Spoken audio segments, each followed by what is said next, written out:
चलिए विचार करते हैं। मैं जैसे मान लीजिए एक शहर में रहता हूं, मुझे अपने निकटतम शहर में जाना है। मैं विंडो पर गया, वहां लंबी लाइन लगी हुई थी, ट्रेन आने वाली थी, मेरे पास कोई विकल्प नहीं था। लेकिन मैंने देखा एक टिकट डिस्पेंसर मशीन खड़ी थी जिस पर 10 रुपए डालो, वो आपको प्लेटफॉर्म टिकट निकाल के तुरंत दे देती थी। या फिर ऐसा भी संभव था कि मैं 2 घंटे पहले भी गया था, लाइन तब भी लंबी थी, मैं टिकट डिस्पेंसर मशीन पर गया, प्लेटफॉर्म टिकट तुरंत मिल रहा था। मैंने प्लेटफॉर्म टिकट लिया, अपनी जेब में रख लिया। सर, प्लेटफॉर्म टिकट तो प्लेटफॉर्म पर जाने का होता है ना। आप में से कुछ कलाकार कहेंगे अच्छा प्लेटफॉर्म के लिए भी टिकट लगता है, ये तो हमें पहली बार पता चला है। नहीं जनाब, प्लेटफॉर्म पर जाने का भी टिकट लगता है। 10 रुपए अभी आदतन टिकट लगाया हुआ है। लेकिन अगर आप किसी ट्रेन का टिकट लेना भूल जाएं और उस ट्रेन में अनारक्षित डिब्बे आते हों, यानी सामान्य क्लास के डिब्बे आते हों, तो आप उस प्लेटफॉर्म टिकट से भी यात्रा कर सकते हैं। Rule number 1। बोले सर हम आपका वीडियो दिखा देंगे टीटी साहब को। बिल्कुल दिखा देना, वैलिड है हमारा वीडियो भी, क्योंकि हम पूरी तरह से आपको सारी जानकारी अप टू डेट दे रहे हैं। क्या जानकारी है कि अगर आप प्लेटफॉर्म टिकट लेकर भी ट्रेन के अंदर सफर करते हैं, अनारक्षित डिब्बे के अंदर, यानी जिसमें रिजर्वेशन नहीं है, उस डब्बे में बैठकर आप जा सकते हैं। तो बोले इसका मतलब फिर तो बहुत ही बढ़िया है, मैं टिकट पे 80, 100, 50 रुपए क्यों खर्च करूं, 10 रुपए में यात्रा कर लूंगा। रुकिए, ये अधूरा ज्ञान है, अब पूरा ज्ञान भी ले लीजिए। पूरा ज्ञान ये है कि आप उस अनारक्षित टिकट के साथ तुरंत ट्रेन के समीप स्थित टीटी के पास पहुंचे हैं। जो टिकट चेकर आपके वहां प्रेजेंट हैं उनके पास पहुंचे और पहुंचकर उन्हें अपना टिकट दिखाएं कि सर मैं जल्दी में प्लेटफॉर्म टिकट लेकर चढ़ गया हूं, यह प्रमाण इस बात का है कि मैं इस प्लेटफॉर्म से चढ़ा हूं। क्योंकि ट्रेन तो हो सकता है बहुत दूरी से आ रही हो, पता चले कि टीटी यह मान ले कि ट्रेन जहां से शुरू हुई है आप वहां से चढ़ गए हैं। कुछ कलाकार सवाल कर सकते हैं 10 रुपए भी क्यों खर्च करूं, मैं तो जाकर के टीटी से कह दूंगा कि साहब मैं तो यहीं से चढ़ा हूं। ऐसी स्थिति में टीटी थोड़े से अपने विवेकाधिकार का उपयोग लेकर आपको धमकाते हैं। क्या कहते हैं?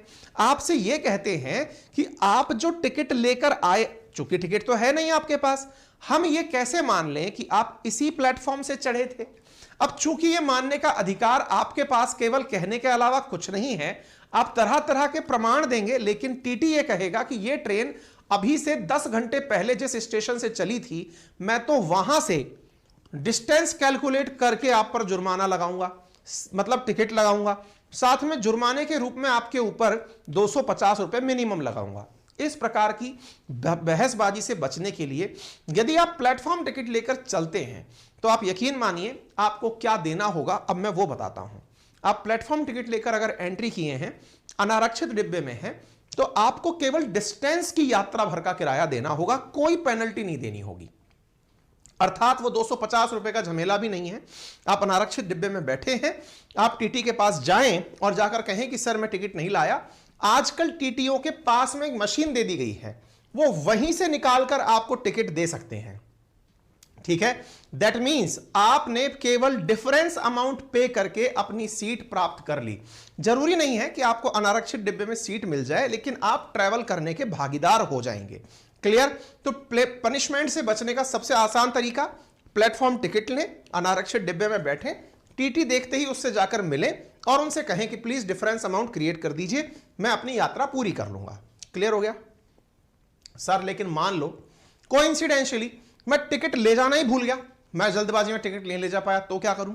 चलिए ऐसी स्थिति में भी टीटी आपको ट्रेन से धक्का मारकर नहीं निकाल सकते, यह पहले जान लीजिए। अरे सर अगर ऐसा हो गया तो हम क्या करें? आज के सेशन में हम वो भी बताएंगे कि आप टीटी की शिकायत भी कहां कर सकते हैं। अरे सर कोई सुनता है क्या? मैंने अनुभव लिया है, वंस अपॉन ए टाइम मैंने इस बात का अनुभव लिया है कि एक बार मुझे असुविधा हुई थी, उस असुविधा की शिकायत मैंने उतर करके जब प्लेटफॉर्म पर की तो वहां पर सीनियर अधिकारियों ने जिस प्रकार से तुरंत कार्रवाई की वो काबिले तारीफ थी। मुझे पहली बार एहसास हुआ कि रेलवे कहने के लिए सरकारी है, लेकिन काम पूरी तत्परता से वैसे ही होता है जैसे किसी कॉरपोरेट में होता हो, जैसे किसी प्राइवेट संस्थान में तुरंत सुनवाई होती हो।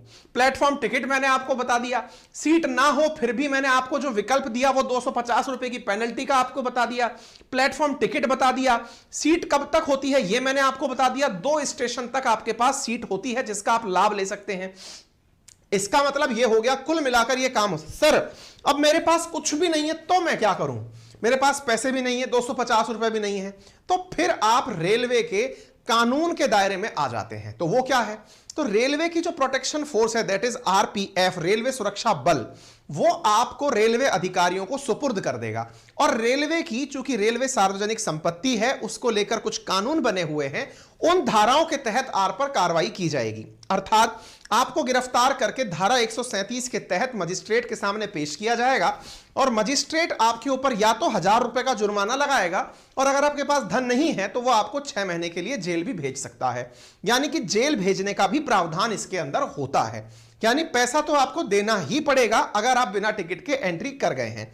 याद रखिएगा, नशे में ट्रेन में यात्रा करना, विशेष रूप से ट्रेन में शराब पीना, एक गंभीर मामला है जिसमें टीटी आपको पुलिस फोर्स की मदद से ट्रेन से उतार सकता है, 500 रुपए का पेनल्टी लगा सकता है, 6 महीने की कैद करने के लिए भी पुलिस फोर्स को बोल सकता है। ऐसी स्थिति में कृपया करके शराब पीकर यात्रा ना करें, ठीक है। रेलवे के अंदर बकायदा कानून है, रेलवे अपने रेलवे एक्ट से चलता है जिसमें हर चीज का प्रोविजन है। जैसे ट्रेवलिंग विदाउट प्रॉपर टिकट, अगर आपके पास टिकट नहीं है तो सेक्शन 138 रेलवे एक्ट का आप पर अप्लाई होता है, जिसमें 250 रुपए और इक्विवेलेंट का फेयर आप पर लगता है, और साथ में जो डिस्टेंस आप ट्रेवल कर रहे हैं वो अमाउंट आपको देना होता है। यदि आप गलत तरीके से यात्रा कर रहे हैं, फ्रॉड हैं आप, 137 आपके ऊपर लगता है और इसके अंदर 1000 रुपए आपके ऊपर जुर्माना लग सकता है और पनिशमेंट के रूप में 6 महीने का कारावास भी दिया जा सकता है।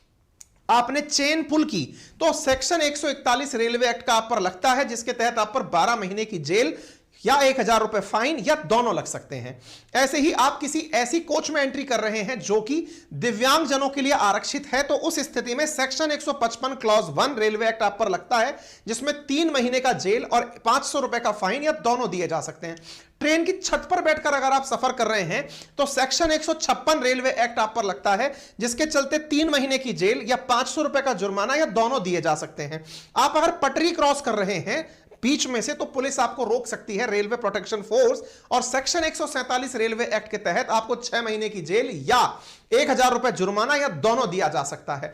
आप बदतमीजी कर रहे हैं, बहुत ज्यादा बदमाशियां कर रहे हैं, तो आप सेक्शन 145 रेलवे एक्ट लगता है, जिसमें पहली बार में 100 रुपए का फाइन, दूसरी बार में 250 और 1 महीने का जुर्म दिया।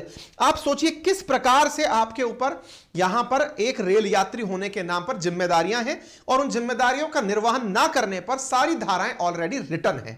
इसका कुल मिलाकर मतलब यह निकला कि रेल में जैसे ही आप एंट्री करते हैं, रेल प्रीमाइसेस में आप जैसे ही एंट्री करते हैं, आप रेलवे के कानूनों को मानने के लिए बाध्य हो जाते हैं, और रेलवे के कानून मानना, अगर आपने अवमानना की तो आपके ऊपर जुर्माने का प्रावधान रेलवे एक्ट देता है। उम्मीद है आप लोगों को यह बात अच्छे से समझ में आ रही है।